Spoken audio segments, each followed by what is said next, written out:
तो HC Verma book का question number 16 electric field and potential का हम यहाँ से डिस्कस कर रहे हैं। तो देखो बच्चों क्या कहता है क्वेश्चन में, 3 equal charges 2 × 10⁻⁶ coulomb each are held fixed at the 3 corners of an equilateral triangle of side 5 cm. Find the coulomb force experienced by one of the charges due to the rest 2. Okay, equilateral triangle हमें दे रखा है तो हम बना लेते हैं यहाँ पर कि ये हमारे पास एक इक्विलेटरल ट्राइंगल हो गया और उसके तीनों कॉर्नर्स पर सेम चार्ज रखा हुआ है Q, Q एंड Q, ठीक है, जिसकी वैल्यू 2 × 10⁻⁶ कूलम दे रखी है। बाद में उसकी वैल्यू पुट कर लेंगे। ईच साइड हमें 5 सेंटीमीटर गिवन है।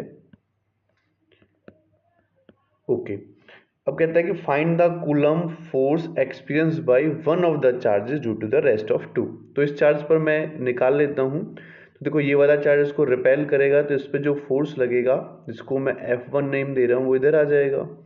ये दूसरा वाला इसको रिपेल करेगा तो इधर की तरफ फोर्स लगेगा और F2 इधर आ जाएगा। अब मुझे इन दोनों का रिजल्टेंट निकालने के लिए पैरेललोग्राम लॉ का यूज़ करना पड़ेगा।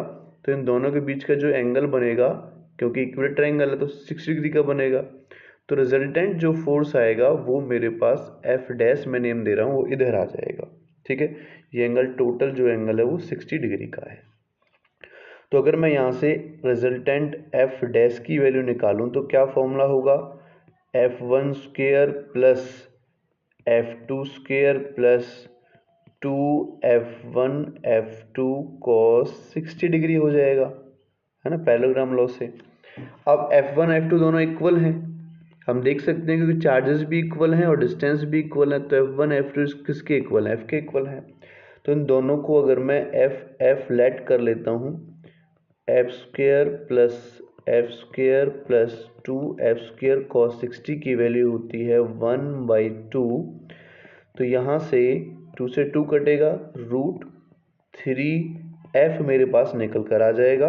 √3 की वैल्यू 1.732 इंटू F की वैल्यू हम पढ़ सकते हैं K Q1 Q2 upon R², है ना, इसकी value K Q1 Q2 upon R² होगी। तो K Q1 Q2 upon R² की वैल्यू यहाँ पर हम पुट कर सकते हैं। ठीक है, चलो पुट कर लेते हैं।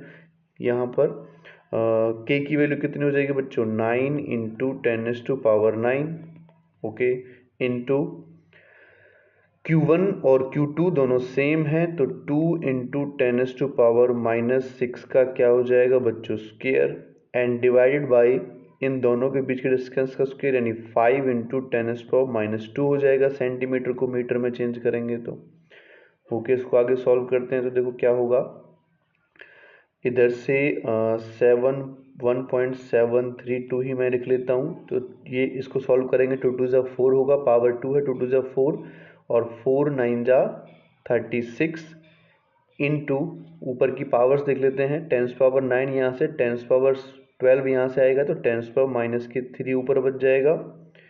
अब नीचे वाले को सॉल्व कर लेते हैं, 5 का स्क्वायर करना पड़ेगा तो हमारे पास 25 एंड इंटू इसका स्क्वायर करेंगे तो 10⁻⁻4।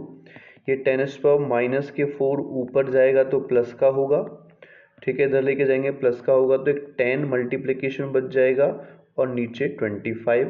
ओके, इसको मल्टीप्लाई कर लेते हैं, देखो सॉरी डिवाइड कर लेते हैं। तो 5 से ये 2 बार और 5 से ये 5 बार कटेगा, ठीक है, और 5 से इसको भी कट कर लेते हैं साथ के साथ। 5 से ये जाएगा हमारे पास 0.3 एंड 0.3 यानी 15 हो जाएगा, उसके बाद 4 एंड फिर 6 अराउंड।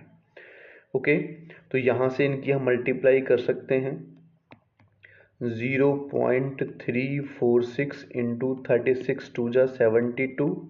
तो इसको सॉल्व करेंगे तो अप्रोक्सीमेटली 4.9 न्यूटन फोर्स निकालना, तो न्यूटन हमारे पास इसका आंसर आ जाएगा।